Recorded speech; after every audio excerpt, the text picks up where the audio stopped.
team. Today I plan to discuss our plan for communication around inclement weather. Inclement weather can be a storm, winter precipitation, bitter cold, or even a heat wave. If your job is going to be delayed, you will receive notification by 4 p.m. via Work Ready prior to the delay.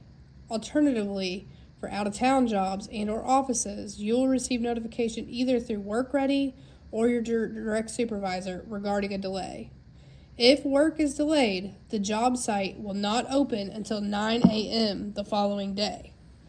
On the morning of the delay, you will receive notification by 6:30 a.m. on Work Ready. That will inform you if the job will be open at 9 a.m. or will be closed for the remainder of the day. For out-of-town jobs, again, you will receive notification either through Work Ready or your direct supervisor regarding the delay. Nobody is to commute to work prior to receiving the message indicating if jobs will be open or closed on the day of the delay.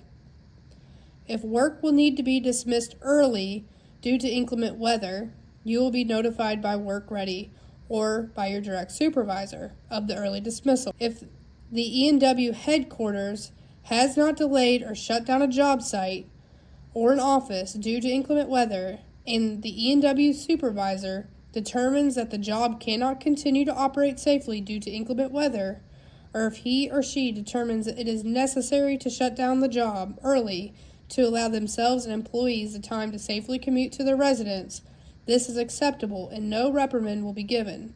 In any case, if time allows and it is safe to do so, the job site should be left in a protected condition, with materials secured, excavations barricaded, and equipment put in a safe location. If an employee determines it is not safe to commute to work due to an inclement weather event, he or she shall call in as required by E&W policy. If an employee determines he or she needs to leave a job early due to an inclement weather event, the employee shall report to their on-site supervisor prior to leaving. No reprimand will be given for not coming in or leaving early due to inclement weather events.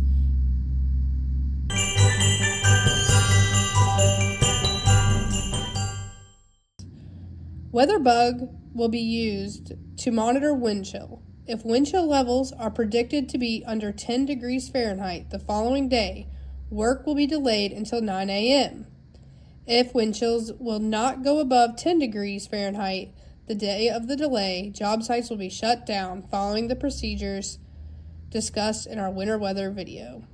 The delay and shutdown criteria related to wind chill will apply to any jobs that are being performed in an area without heat. If an exception is requested to keep a site open when wind chills are at or below 10 degrees Fahrenheit, approval by a safety manager is required. Site conditions, site environment, and controls agreed upon by the management team will be considered as criteria for granting an exception. Note, an exception granted to keep a job site open does not apply to the use of equipment at or below 10 degrees Fahrenheit. More to come on equipment expectations while operating in cold weather will be discussed as we talk about job site responsibilities. It is the responsibility of each job site to discuss all job site conditions that could be a risk and ensure proper mitigations are in place during the TPP meeting.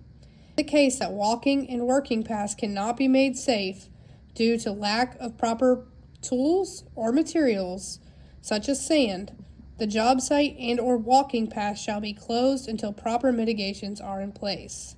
If removal of snow and ice is necessary to perform work safely and will present an ergonomic hazard, site supervisor shall contact their safety rep. If the site cannot be safely mitigated of ice and or snow, it will be closed and reevaluated upon rising temperatures. Equipment is also at risk when working in cold weather. Here are a few expectations regarding equipment utilization in cold and icy conditions. Equipment will need special attention. Ensure equipment is parked on rock, concrete, asphalt, or wood, and not in the mud. Additionally, tracks shall be cleaned out. Diesel equipment shall not be operated on a job site without permission from the logistics manager if wind chills are at or below 10 degrees Fahrenheit. If temperatures are above 10 degrees Fahrenheit but below 32 degrees Fahrenheit, the equipment shall be given time to warm up prior to use, and all hydraulic parts operated and confirmed to be functioning prior to use. Ensure equipment runs for 45 minutes prior to putting it into operation when starting it in cold weather. Use of frozen equipment can incur costly damage. Notify operations if equipment is frozen or tracks are frozen to the ground. Do not try to fix it yourself. Equipment, steps, windows, and trailer decks must be free of snow and ice prior to use. Be especially careful when walking on these surfaces after snow and ice removal, as they could remain slippery. Please remember that we value your safety, and these procedures are in place to ensure each of you are able to work in an environment that allows you to go home the same way that you came into work each day.